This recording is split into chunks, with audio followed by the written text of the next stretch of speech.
Welcome to Whispering Cabins, where the woods are quiet, the stories are eerie, and the night whispers just for you.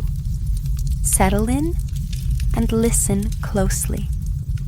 Tonight, we tell the story of the Lantern Keeper's cottage.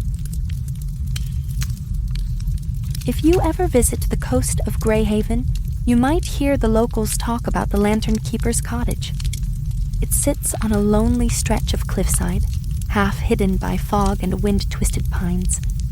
The lighthouse it once served went dark decades ago, but the cottage, somehow, never quite gave up its light. The story begins with Clara Winslow, a city school teacher who wanted a quiet place to spend the summer.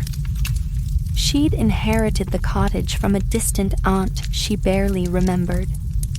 A relative everyone else in the family had described as odd but harmless.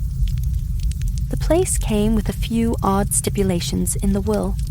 She was never to sell it, never to change the lantern above the door, and always, always to keep the windows lit after sunset. Clara had laughed at that last part. "Superstitious nonsense," she said to the lawyer. But when she arrived in Greyhaven, she found herself thinking twice. The cottage was charming in its way. Whitewashed stone walls, old driftwood furniture, shelves of sea glass that caught the afternoon light. But the lantern above the door was strange. Heavy black iron, etched with swirling patterns that looked almost like eyes if you stared too long. Its flame, though steady, burned blue. The villagers were kind when Clara went into town for supplies, but their warmth cooled when she mentioned where she was staying. "The Lantern Keeper's cottage?" the grocer asked, pausing mid-scoop of sugar. "That place should have fallen into the sea years ago," murmured the woman behind her in line. Someone else added, "Just make sure the light stays lit." When she asked why, they'd only shake their heads and say, "It's tradition." Clara didn't think much of it until her first night. The fog rolled in thick and heavy, muffling the sea. She lit the lantern out of habit, mostly because it gave off such a steady, calm light, and settled by the fire with tea and an old book.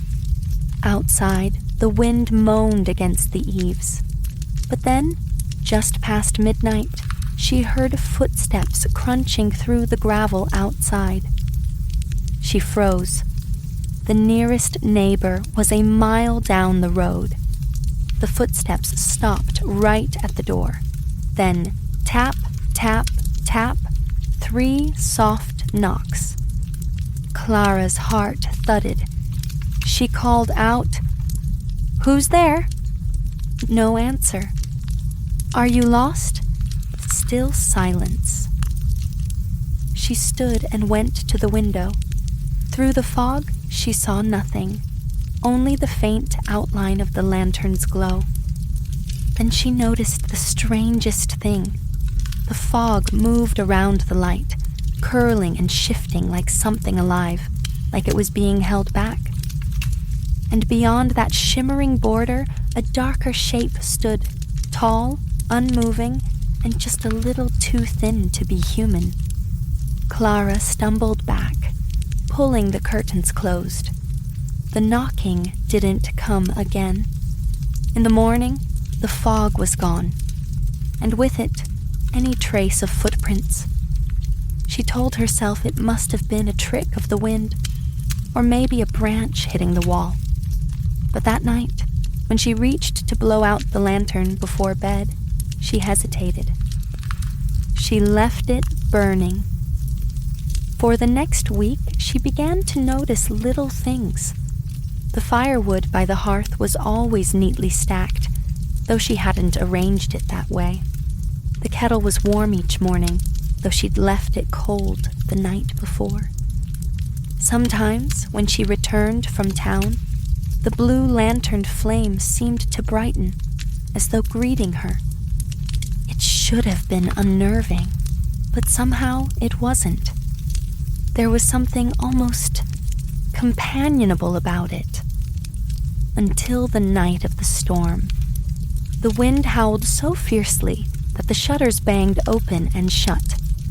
Waves crashed below the cliff like thunder. Around midnight, the lantern above the door flickered for the first time.